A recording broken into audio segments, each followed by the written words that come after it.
Greetings viewers, greetings everybody, wherever you are watching from. Greeting you is Apostle Ahil Top S. Ndlovu. We are broadcasting live from Wedding Pet Ministries International in the Kingdom of Eswatini, right where we are broadcasting from along Kwamile Street opposite the Magistrate Court in our premises. We are grateful to have you wherever you are, whether local or international. Get ready to be blessed. I trust God today will revive you and will lift your spirit like never and never before. Just concentrate as if you are here physical and listen to the word of his power as God ministers into your life in Jesus' name. Before I start to read the word for today, I want to remind our viewers, everybody, Wedding Pet Ministries International family, and everyone, our partners that are watching from different places. These messages which I preach are also found in YouTube. As you, by even this one, you can go and listen over and over. We will have this message as well. But there are many of my messages now that you can get and be revived as you go to YouTube. And you will be blessed. You just go Apostle Ahil Top S. Ndlovu, Ahil A, then Hill Top S. Ndlovu. Then you will get into my messages probably. If you want this one, you can just press the title that you want and you'll be blessed. Let's get into the word of God without any further ado. Today our scripture reading will be picked from the book of Mark chapter 4. Verse 35. Mark chapter 4, verse 35. And the same day when the evening was come, he said unto them, Let us pass over unto the other side. And when they had sent away the multitude, they took him even as he was in the ship. And there were also with him other little ships. And there arose a great storm of wind, and the waves beat into the ship, so that it was now full. And he was in the hinder part of the ship, asleep on a pillow. And they awoke him and say unto him, Master, carest thou not that we perish? And he arose and rebuked the wind, and said unto the sea, Peace, be still. And the wind ceased, and there was a great calm. And he said unto them, Why are ye so fearful? How is it that ye have no faith? Father God, we receive the reading of your word. Speak through my vocal cords and think through my mind. Transform every listener and viewer wherever they are for betterment, and make them better people to have an impact in our generation and to be healed in all aspects of life. I establish as I decrease and you increase at this moment of time. In the name of Jesus Christ. Can everybody say amen wherever you are? I want to use for the subject this morning, he deserves to be first in all things. He deserves to be first in all things. In all the earth, in heaven and in earth, on the earth, nobody deserves the first position of first recognition except but Christ Jesus, the Messiah, our Lord and our King, the only begotten Son of the living God. He deserves to be first in all things. This is my message this morning for everyone, because if you put him first, you will realize that God will be so good over your life. And certain things that you even never thought they would ever take place over your life, they will start taking place. They will start happening so easy because we have given him his right position. Most of us, our daily ills and anguishes are as a result of failure to giving Jesus the right position. He deserves nothing else but the first place in your life. Can you say amen? Amen. Wherever you are. If we want things to go well with us in this world, we need to acknowledge this fact that in everything, not just in one thing, individuals groups and societies, institutions of great influence upon the earth, including governments, if they want to see God intervening in the matters of human affairs, they need to make sure that Jesus is first in all things. Everybody needs to hear that. If we do not do that, we are heading for a catastrophic situation. We're heading for a situation where we will come to a point where things are irreversible or irreparable because Jesus has not been given the right position in our lives or in groups that we have in this life which execute things. We need to make sure that Jesus is the first one. Even as we normally sing a song that says, Jesus, be the first one in my life. Sometimes we sing the song without understanding, only to find that we've not given that rightful position. When I talk about him being the first, I simply means he must be the one who is recognized ahead of any other thing. If you wake up in the morning, you recognize him more than anything. Before you touch and do anything, he is first in your life. And you begin by saying, this is the day the Lord God has made. Jesus has made for me to rejoice and to be glad in it. You need to acknowledge him. If I say he must be the first, he must be the first one to be acknowledged ahead of anything and ahead of everybody. He deserves this. He deserves that, and nobody else should ever take such accolades. They belong and sanctified and set apart only for Christ Jesus, and we need to take that very seriously. He must be prioritized ahead of everything. He must be recognized and acknowledged. May I reiterate that? In good times and in bad times, we still have to put him first. We still have to put him in front. There's a song that I like that says, I'll put him in front. He's all that I have. I'll always put him in front, ahead of everything. Jesus is in front. Can I ask you, viewer at home, right where you are, where is Jesus in your life? Where is Jesus in your affairs? Is he in front, or you have put him somewhere? Is he the first one? Because this is key, even to the dreams that you have, that you've been pressing forward to achieve for a long time. As long as Jesus has not been given the right position, it might be the reason why certain things are not coming into place. But as soon as we do that, you will realize, in good times and in bad times, in troublous times and in days of prosperity, still, because it is common that at times when things are going well, when we touch every button and it seems to work for us, then we forget to remember him, to remember giving him the rightful position, which is the first position. He must be the first one who must get the accolades and the praise. Sometimes we are quick to praise ourselves as people who are able, as people who have ability, as people who are gifted, and minus Jesus. And this is not what is expected of us. In good times, when things are working for you, when you are blessed bountifully, still you have to put him first. That is why Jesus wondered at one point in time. He healed some people who were in trouble, who had the trouble, they had leprosy. 10 of them. And the Bible says all the others didn't come back. As soon as they were healed, they rushed probably to their relatives and friends. And Jesus was no longer the first one to receive the praise until only one came back, and Jesus was very much pleased. He came and said, you are the first one who should get this report. When God has blessed you, he's the first one you need to go to.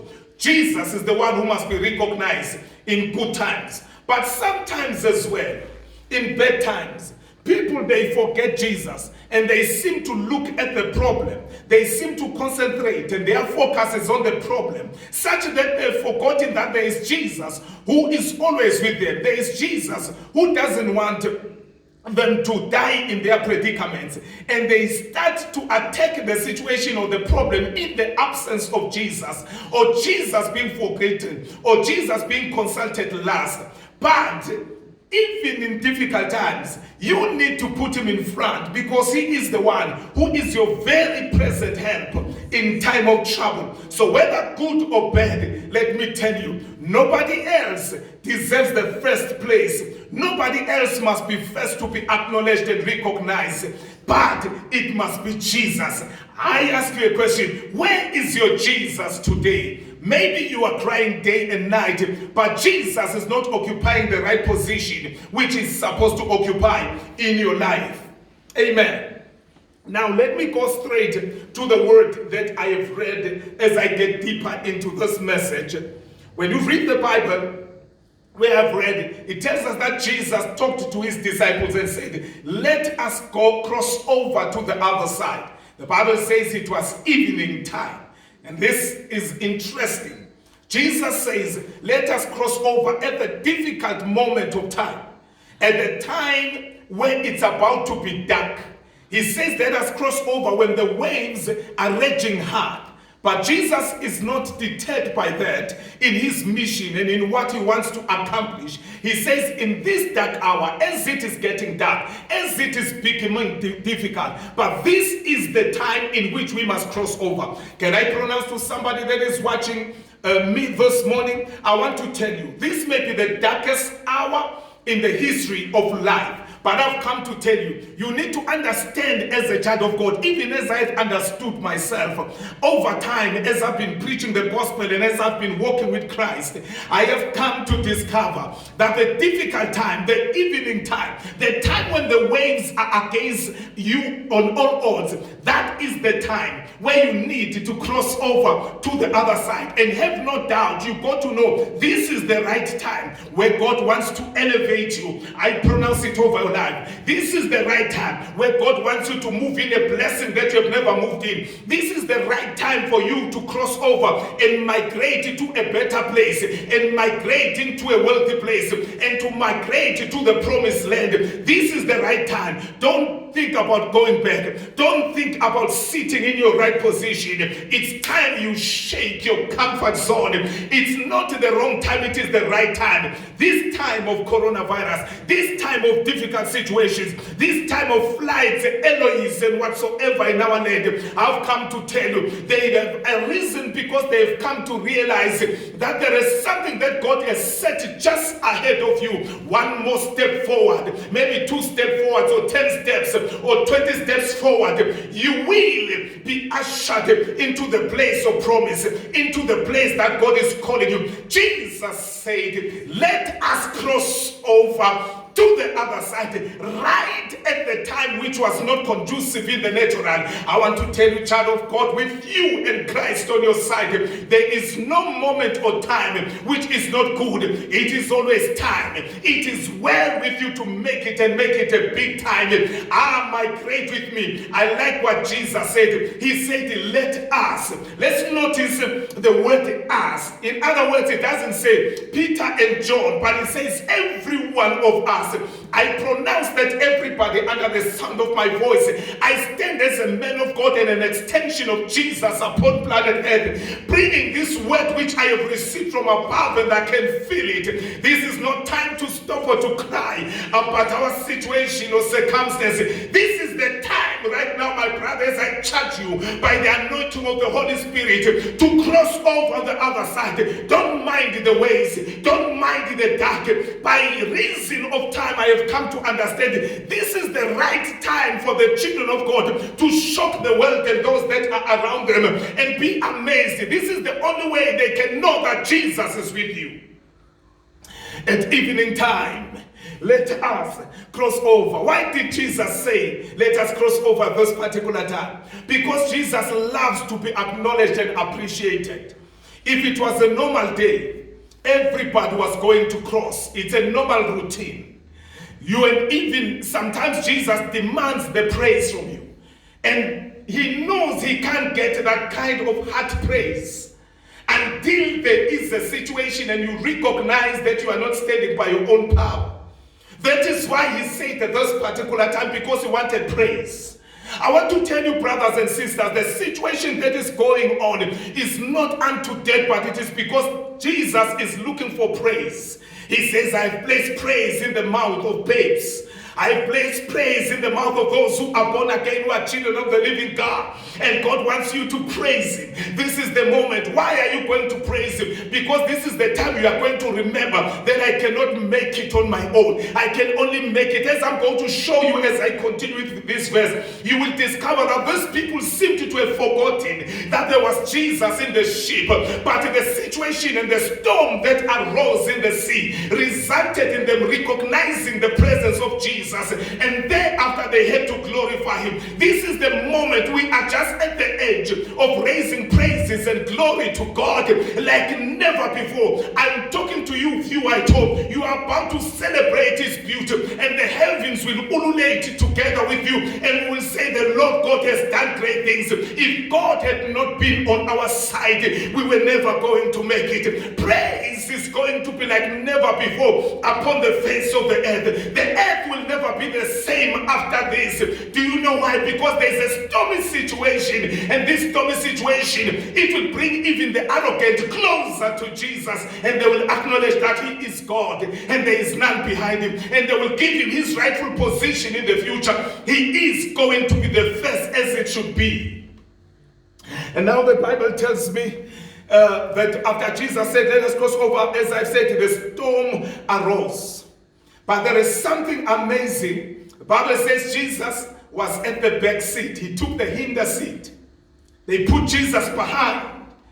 The first seat, now listen to this, the gist of the message. The first seat was not given to Jesus. Probably Peter entered the boat first, and he took the first seat. Andrew took the first seat. Judas took the third seat, and so forth until Jesus was number last. If there was a person who was going to miss a seat, in case one more person was there, it was going to be Jesus. Because they pushed and shoved their way to enter first into the boat, and they took the most conducive seat, and they placed Jesus at the back seat. They didn't put Jesus in front. But I sing a song, I'll put you in front of everything that I have, in front of my credentials, in front of my money, in front of everything, in front of my faith. I'll put you in front.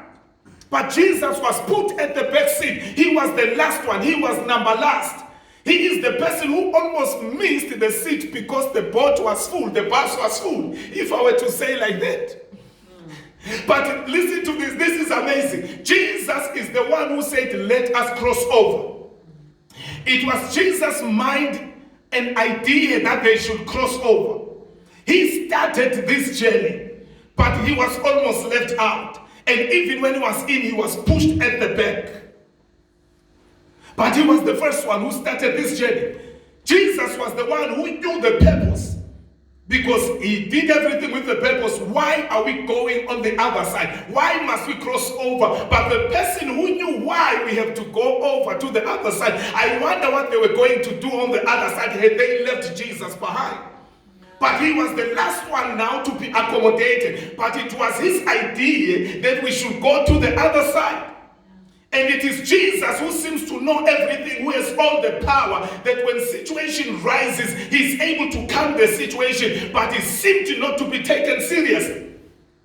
It is Jesus who knew how to deal with everything they were going to face on the other side. As if, even if you were to read the scripture, you will discover the assignment that they had gone for on the other side. Jesus was the leader in that assignment, but Jesus was not given the right position. I'm asking you a question today. As you go to work on daily basis, as you do everything, where is Jesus in your life? Is he at the back or he is in front? When you wake up in the morning, where is Jesus? Is he at the back or he is in front? Is he the first one to be considered? Are you taking him seriously? Is he of paramount importance, really of paramount importance in your life and heart? Do you really sanctify him, not just by word of mouth in your heart? Do you really separate him as a distinct individual, unique and the most powerful in your life? Is he the first one that you recognize in that fashion? Are you putting your ultimate trust in him? These disciples almost caused a blunder.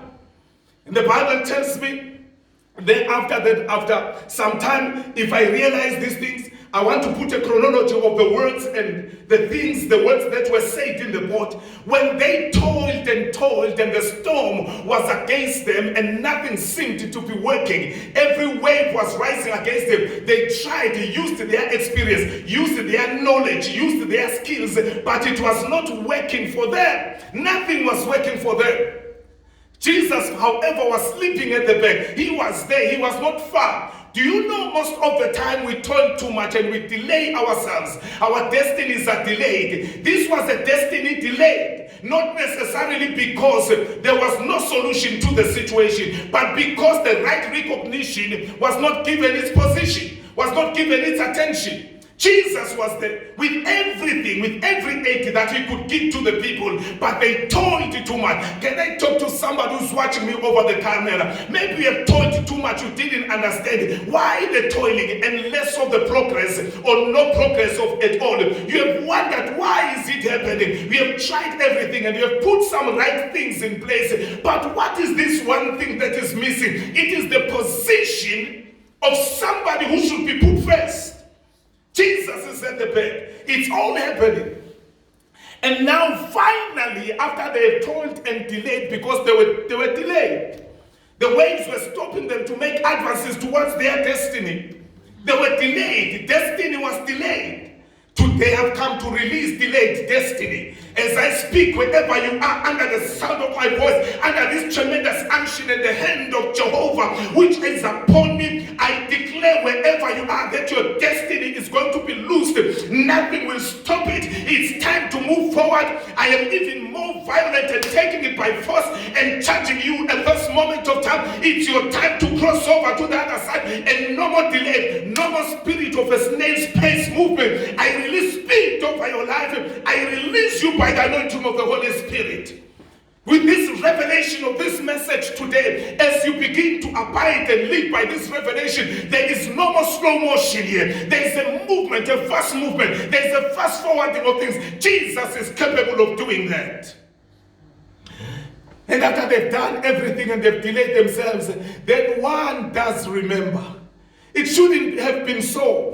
You should have known at first, as soon as you entered the boat and gave Jesus the right position, and because he's the one who should show you the direction, how to evade the waves, how to do everything. You should have put Jesus first at the right place. Oh, this pains me when I talk about delayed destiny. I've seen people physically in life. You are supposed to be at the university 10 years ago, but you are entering university now. At your age where you should be preparing for retirement, it's now that you are starting work. This is a big problem. It's not supposed to be that. What happened to all your years of life? Why have they been wasted? Yes, it's never late with God, but let me tell you, there are days that have passed, not necessarily because God didn't want to help you, but it is because you never gave him the rightful position. You find yourself moving in the same place. We are moving reverse forward. And you don't understand why. Let me tell you, my question is, have you always put Jesus in the right place? And now, after toiling, they come to Jesus and listen to the words carefully which they say to Jesus. They say to Jesus, don't you care we perish? What kind of an approach to the master is that? I'm going to elaborate something. Listen very carefully here. To everyone that is listening to me. They say, don't you care that they are not even coming politely and with humility to their master and saying, Master, please help us now. We know it's you. They recognize later that the help is with him. The help is with the person that were pushed at the back. Oh, can I say something prophetically? Do you know some people have delayed their destiny because they have failed to recognize the person who's supposed to be in the foremost front in their lives? They pushed him at the back. The assistant that was brought by God to you, but you never recognized it, just as they did. And even when they come, they say, Jesus, don't you care? If you notice this utterance is about accusing Jesus. It's not even politely asking. However, notice this, as I'll show you later, Jesus continues to help them out of the situation. Even though they didn't politely come to him, they were accusing him. They said, don't you care? Can I talk to somebody? Do you know why they spoke like that to Jesus? Why they felt like accusing him? Consider, I say this to somebody who is watching, who is probably a leader in your own field. In fact, everybody is a leader in his own right. He's a leader in his own field. Wherever you are leading, in every place where you are leading, when you are a leader, be comforted with these words. Accusation and pointing fingers will always be at you if you are leading in a particular way. Because this is the nature of people, that they should shift the blame somewhere. And every time there is a problem, they will always point the fingers at the one who is a leader. If there is anyone who is a leader, listen to me. It's nothing wrong. Take courage and comfort in this. It is because you are leading. You are in front. Jesus was their leader. That's why they pointed fingers at him. I normally tell people, when you go to the top, it is lonely at the top. Do not be surprised sometimes when you are alone at the top, when nobody is standing with you, when things are rising, when things are good, everybody ululates you and they clap hands and they say, this is our leader. But when things go wrong, when you are a leader, they will always point fingers at you, like they did to Jesus. If you are a teacher, let me tell you, if the students fail, the first accusation will go to the teacher. Those teachers are not good teachers, and don't mind about that. If you are a pastor, if the church seems to be going through some rough situation, don't be surprised. There are people who are going to point fingers at you. They will say, don't you care? It's because you are not a good leader. You are a bad leader. Not necessarily because it is so. Because the nature of man is such that when there is trouble, they eliminate all other things that may influence the situation. And the only problem is with the leader. The only problem is 100% with the leader. They will not even mind that everybody is affected with economy because of coronavirus. They will not even mind of whatsoever is going around. They will not even consult that the same thing is happening somewhere else. But they will look at you. This is the nature of leadership. They will say the problem, don't you care? There is a problem. The accusation will be leveled at you. Don't mind. If you are a doctor, you try your best and a patient dies. Do you know what they are going to say? You know, in that hospital, those doctors are careless. That's why patients keep dying day and night, because doctors are careless, as if they are dying in your hospital only. They've died in your hands only. It's because, my friend, you are a leader, and take courage. You are on top. You are in another level. Don't mind those who are in a lower level. Those who are in a lower level, they always find a way to blame somebody instead of finding a solution. But don't give up on doing your job in that leadership position. This is how it is. Jesus never gave up. Jesus continued to solve their problem.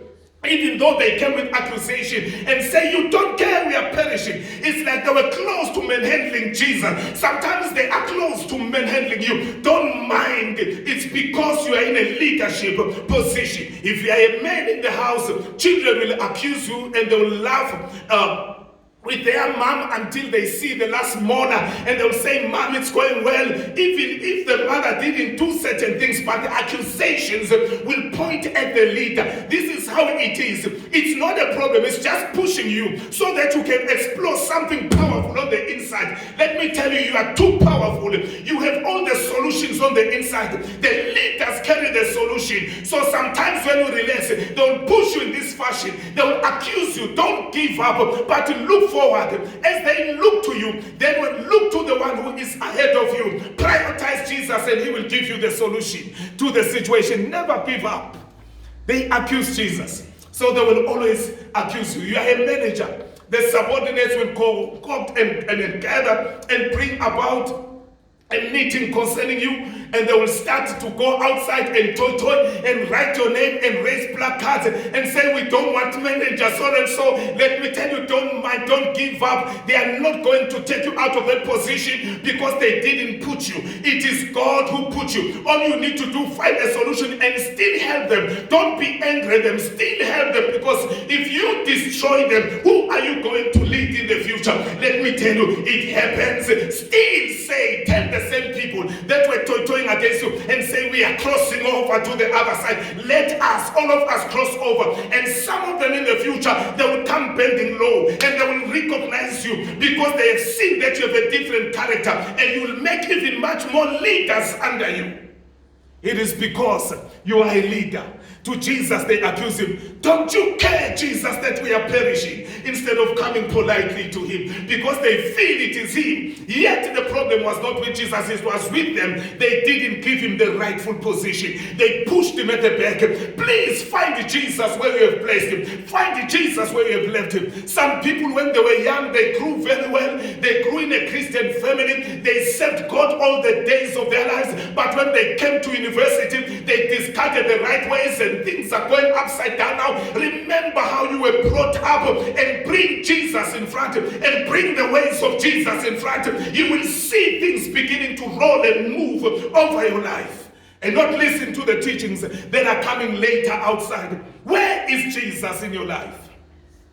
And if you notice, then Jesus rose, and the Bible says he rebuked the storm. Oh my God and my Father.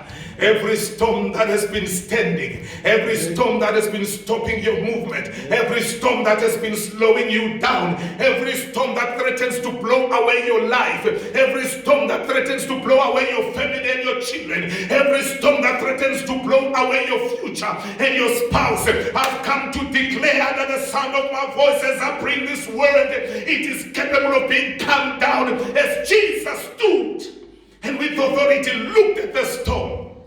And he said, hush, peace, be still. And the storm came to a standstill. But can I mention something powerful? Just before he calmed the storm, the Bible says when they found Jesus, he was sleeping. Oh my God. He was sleeping at the back of the boat. In the middle of the storm, Jesus was sleeping. Think about that. Oh, that's so amazing. Jesus was also giving a lesson of how we should conduct ourselves during stormy situations, during difficult times. The way to the breakthrough is not when you run to and fro, up and down, and be confused even the more. It's the time when you become calm. It simply means Jesus was resting. Jesus says, I have come to give you rest. I have come to give you peace. Hallelujah. He says, in the world there will be tribulation, but I give you peace. I say, be of good cheer. When you read John 16 verse 33. So Jesus was teaching them and practicing his teaching, living his teaching. The storm was blowing, not because the boat was there. Do you know what Jesus was doing? He was disconnecting from the situation.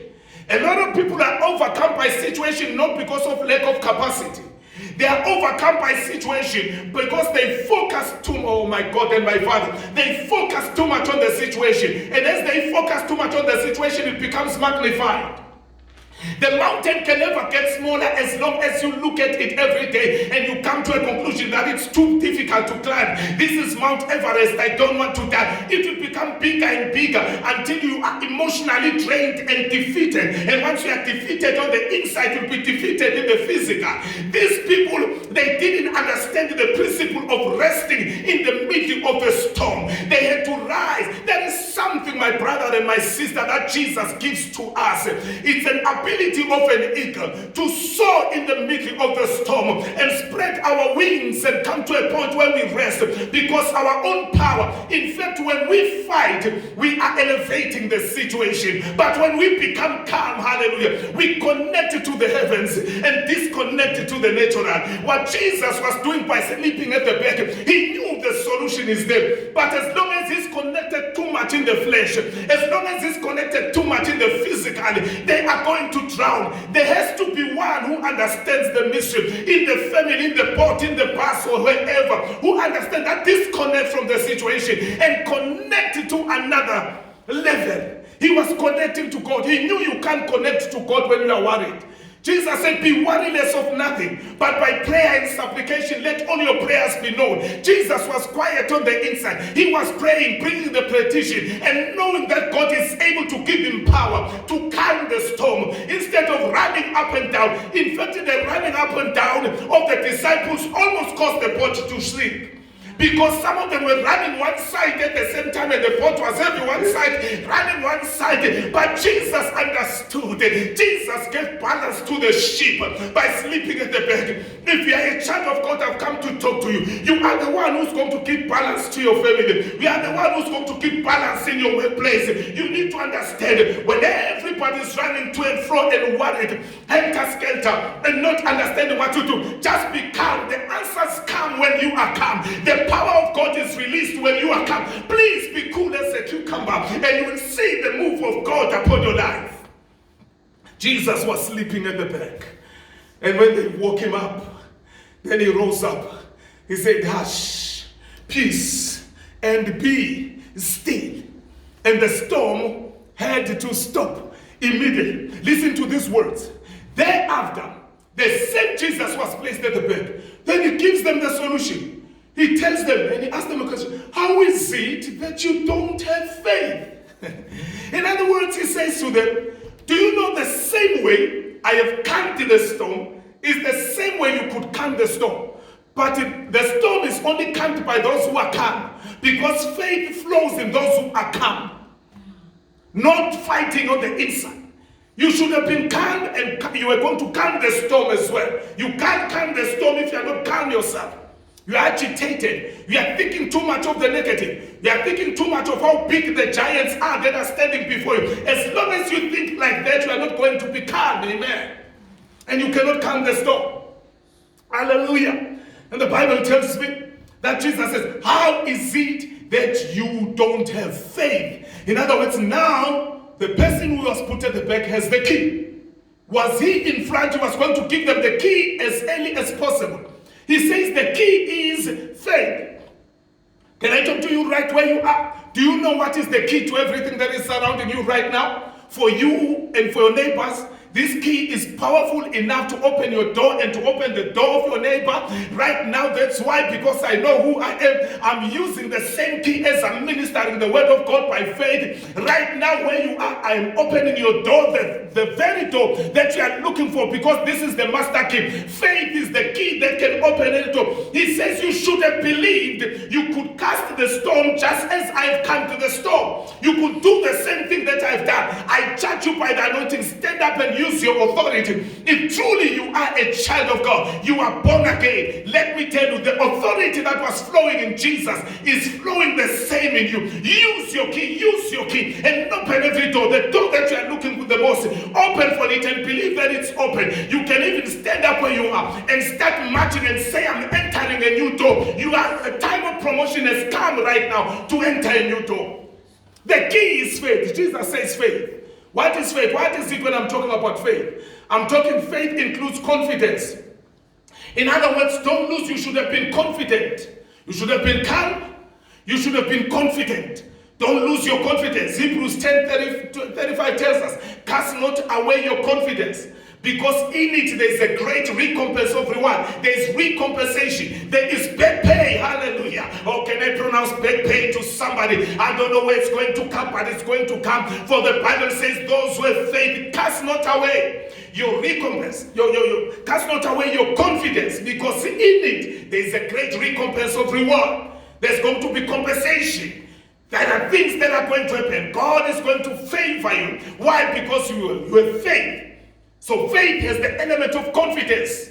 That's why the Bible says God has not given us the spirit of fear, but of power and sound mind. Spirit of confidence. Be confident enough, not in yourself. Have no confidence in the flesh, but have confidence in the word of God that never digress. Have confidence in Jesus, the same Jesus that is so close to you. The reason you have forgotten that where your confidence comes from is because Jesus, you have not given him the right position. Let him be in front in the morning, not your problem, but he must be first. Picture him with you, walking with you, doing everything with you. And if you do like that, you will see wonders and signs. When we talk about faith, we also talk about hope. Don't lose your hope. You must never cast away your hope. David said, I will not lose my hope, but I will yet praise the Lord. I will yet glorify God. I will keep on hoping in God. Amongst things that must remain, it is faith, hope. Faith and hope must never leave your life. Endless expectation. Keep on expecting. Faith is about but expecting that the promises of God are yes and amen, and what God has said will come to pass, what God has said will come into fruition. Keep on hoping and looking at the corner, around the corner every day you wake up and say, I know something powerful is coming my destiny, and it shall not delay, because God is the one who engineers this, is the one who is pushing it towards my life. It's coming, believe it. No matter how it seems long it has taken, let me tell you, it's coming as long as you don't lose faith. Jesus said, where is your faith? You could have calmed the storm. You could have made things happen yourself. That's why I was sleeping. I knew that power is available. You've been with me all this while, but you didn't know the key. The key is faith, believe. This is what it's all about. Glory to the Lamb of God. Now, I want to touch certain things that we normally put our trust in. Most of the time, people toil and rotate in one place because they trust in their experience.